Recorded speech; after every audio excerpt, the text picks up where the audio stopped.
of Ghana is your Nigerian Get Pleasure, bringing you political news in our channel, Ghanatube. Let's show you so many of the happenings in Ghana. Please switch. Blue Ghana initiative and the Restore Ghana initiative, the attempt at decentralizing the regulated institutions, the cooperative mining, the recategorization of mining into small scale, medium scale, and the engagement of the local communities, including chiefs, to make them champions in this effort. I believe this cumulatively is what will get us to win the fight. President Mahama is committed to that. But what he's saying is that, listen, let's take the steps to make sure that we have done everything possible to clear all these bottlenecks and give the opportunity to the more than 3 million direct and indirect people who are engaged in illegal activity, create a pathway for them to do the right thing. And that's what we are going to do. But we are going to make sure, and let me say it clear, those who are going to still insist that they are going to engage in illegal mining in water bodies, mining in forest reserves, wanton destruction of our forests, they should be ready. Yeah. Okay. Order. So please take part in the proceedings in silence. Honorable Leader, your endless narratives, we are going to do the right thing, we are going to make sure the water is clean, we are going to... Well, Leader, with all due respect, how do you describe that to be endless? Chairman, would you allow me to ask my question? Let me build my foundation. Let me build my foundation, Speaker, if you may. Mr. Chairman, allow me to build my foundation. So you kept on mentioning very beautiful things. I'll ask my question, so just be tolerant. So the question was, the president stood on political, unless you are telling me what the president said was for political convenience. He said he will free illegal miners, and he was quoted rightly. Now my question to you, Leader, is you have been heard saying all the things you are going to do, and then you said that the president said it in context. I heard you. What is the context in which the president spoke then, and what context are you speaking now? I think, Chairman, as Lands and Natural Resource Minister nominee, what I'm looking forward is the enormity of the challenges in front of us. And I'm not here to talk about political platforms. I'm here to talk about solving serious problems that confront the people of Ghana. I'm here because I know where President Mahama's heart is. I know it through the policies he has espoused. I know the things he has said that has given him the mandate of the people of Ghana. And I'm here to tell the people of Ghana that the new government is committed to ensuring that there will be no new mining in forests reserved. The new government is committed to make sure that we protect our water bodies with new initiatives.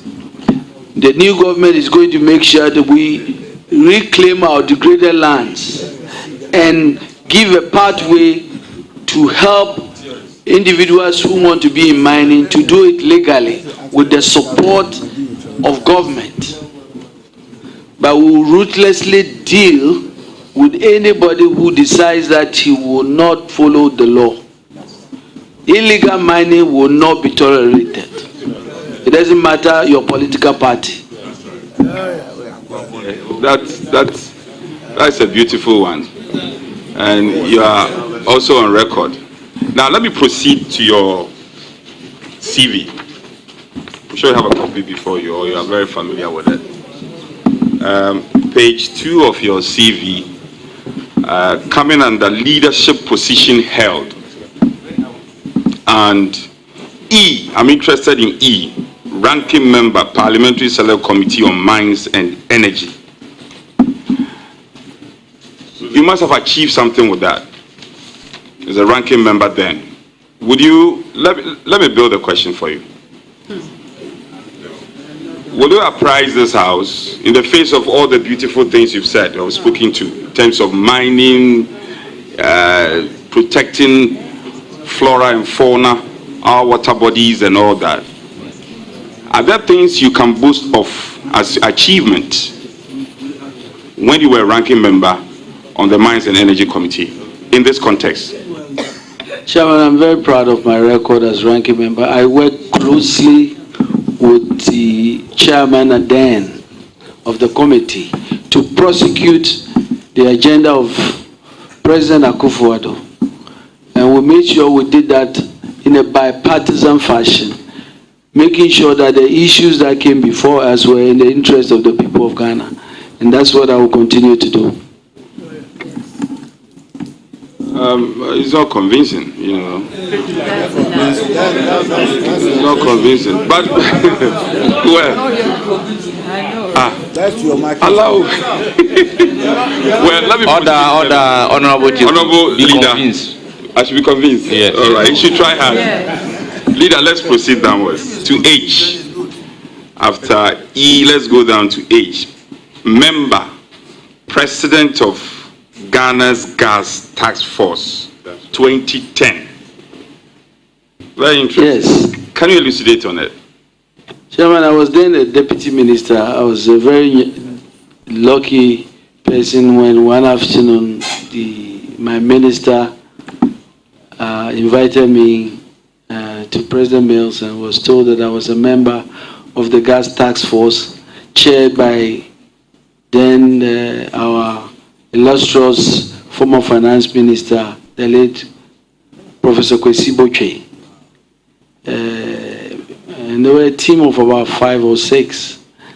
And I learned a lot.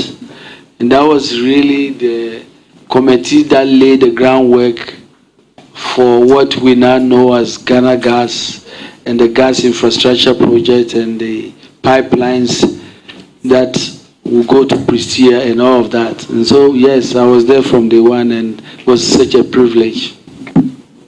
Okay, on the same page of your manifesto as page 2, conferences and capacity building programs. Anyway, I'm told your wife is a beautiful chorister. Is that the case? Yes. Yes. So F. Let me ask you a question on F. Common Business Forum. Keynote speaker, November 2009, Trinidad and Tobago. What did you go there to do?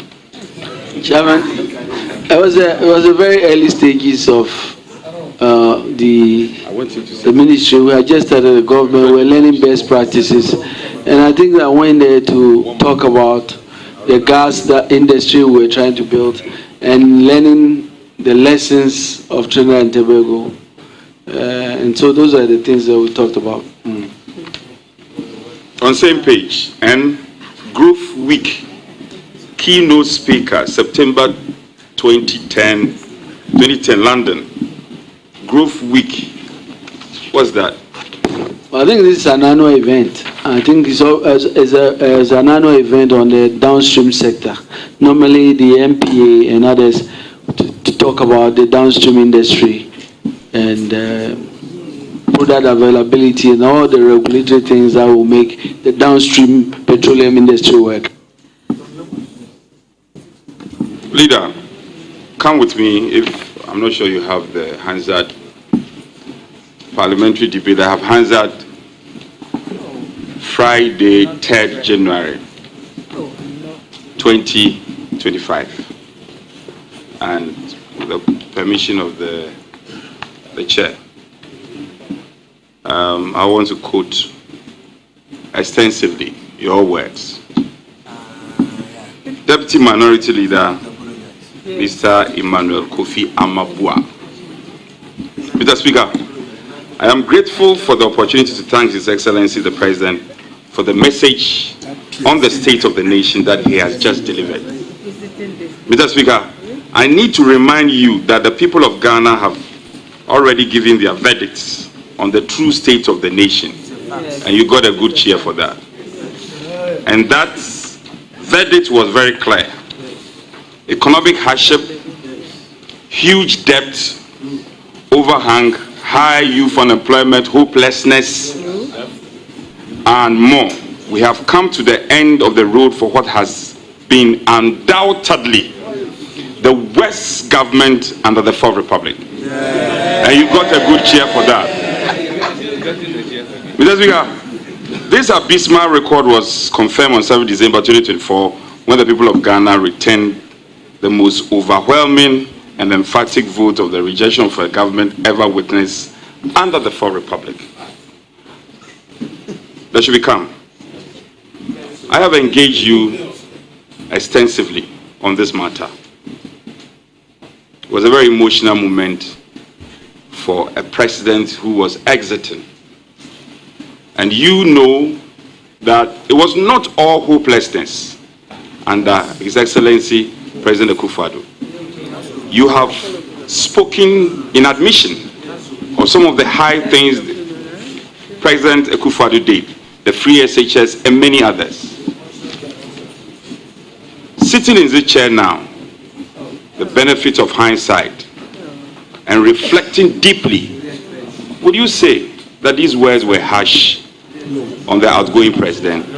And when you are given the opportunity, you will retract some of them in part and apologize unreservedly. Thank you, Chairman. Chairman, I have enormous respect for President Akufo-Addo and any president that will occupy this highest seat of our land, because the decisions that they are confronted are enormous and grave.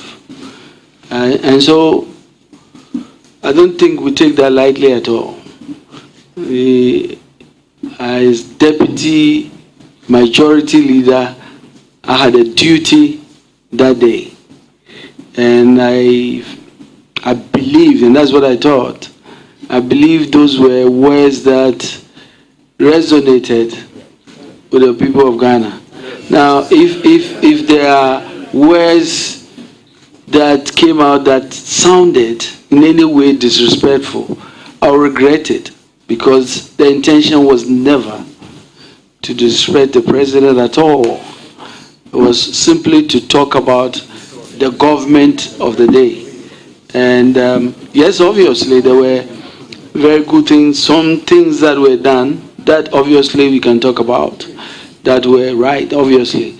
But I was reflecting the views of the people of Ghana, who felt that they have gone through so much hardships.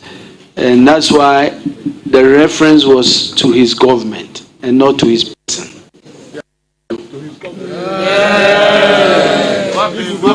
Okay, so Please order.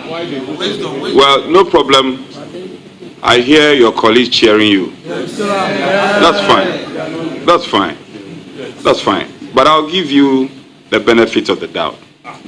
You've spoken in context and in part. I get the sense that, well, you were only a conveyor belt, conveying the aspirations and the views of people, of Ghanaians. But as a leader, you also had a responsibility then to pick and choose and to convey what was edifying and to only convey what was important at that time. It was a significant and a very emotional moment for us as a country. Reflecting deeper, would you say that some of your words were harsh and not acceptable? Well, I think I have answered it very well. But words.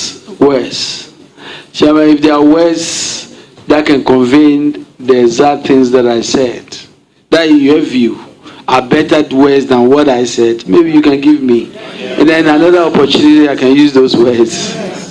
Okay, so come with me. There was a gas, and you answered in part, the new Land Act educate us on what it seeks to do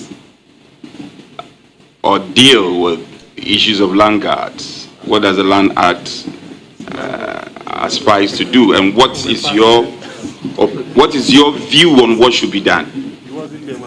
I think Section 20 of the Land Act clearly has dealt with the issue of land guards and made it clear that those acts are all illegal, and has spelled out guidelines for prosecuting those who engage in those acts.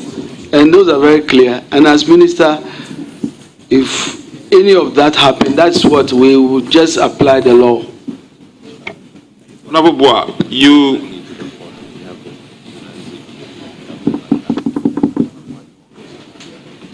Honorable members, we have an act dealing with vigilantism, and then we also have a Land Act. These are two separate laws. You earlier admitted that the involvement of chiefs or traditional leaders in dealing with mining challenge will be topmost in your scheme of things. Can you explain the role the chiefs will play vis-a-vis the law or our laws? Well, I've given you the example of the current